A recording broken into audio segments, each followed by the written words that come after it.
पिछले वीडियो में हमने देखा था कि अर्जुन युद्ध भूमि का निरीक्षण करते हुए रथ को दोनों सेनाओं के मध्य स्थापित करने के लिए भगवान श्री कृष्ण से कह रहे हैं। आज हम श्रीमद् भगवद गीता के अध्याय 1 के श्लोक 25 से 31 तक का अर्थ और महत्व समझेंगे।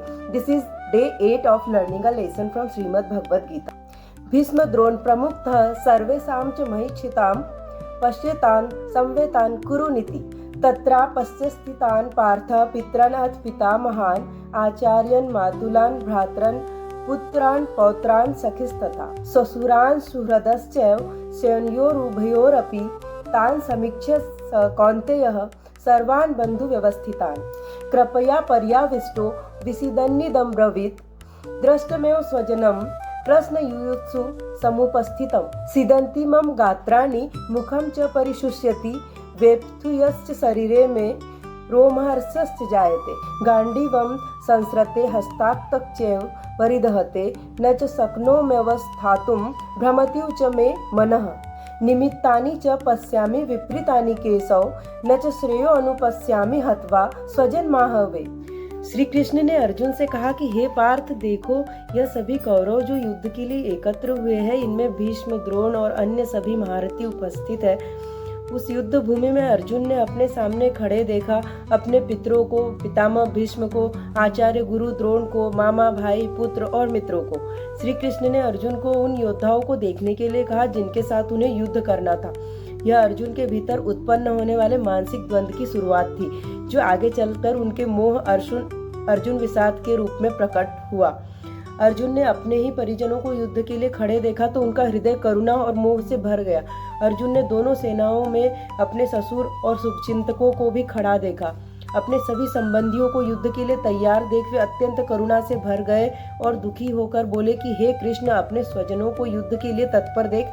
मेरा शरीर ठंडा हो रहा है और मेरा मुंह सूख रहा है, मेरा शरीर कांप रहा है, गांडीव धनुष मेरे हाथ से गिर रहा है और ऐसा लग रहा है कि मेरी त्वचा जल रही है। हे केशव, मैं तो खड़ा होने में भी असमर्थ हूँ। मेरा मन चक्कर खा रहा है और मुझे अशुभ संकेत ही दिखाई दे रहे हैं। हे कृष्ण, मैं अपने सगे संबंधियों को युद्ध में मारकर कोई कल्याण नहीं देख रहा हूँ। न मुझे विजय की इच्छा है, न राज्य की और न ही सुखों की।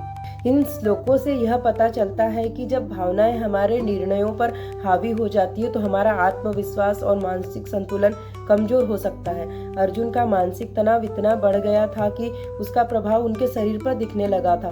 उनके हाथ कांपने लगे और धनुष गिरने लगा और उन्हें अत्यंत बेचैनी महसूस होने लगी। इन श्लोकों में अर्जुन के मोह, करुणा और दुविधा की पराकाष्ठा दिखाई देती है। वे अपने कर्तव्य और भावनाओं के बीच उलझ गए हैं और उन्हें युद्ध का कोई लाभ नहीं दिखाई देता। यह स्थिति जीवन में तब आती है जब हम किसी निर्णय को लेकर भावनात्मक रूप से इतने प्रभावित हो जाते हैं कि हमें अपने कर्तव्य की स्पष्टता नहीं रहती। अर्जुन का यह मानसिक द्वंद्व केवल महाभारत की रणभूमि तक सीमित नहीं था, बल्कि यह हर युग और हर व्यक्ति के जीवन में आता है। जब हम कठिन मोड़ पर खड़े होते हैं और जब हमारे हाथ से धनुष गिरने लगता है, जब हमारे विचार हमें भ्रमित करने लगते हैं, तब हमें श्री कृष्ण के संदेशों को याद रखना चाहिए। तो अगली बार जब अपने जीवन में कोई कठिन फैसला आपके सामने आए तो ये खुद से पूछिए कि क्या मैं अर्जुन की तरह दुविधा में हूँ और क्या मैं भी श्री कृष्ण की तरह सही मार्गदर्शन खोज रहा हूँ।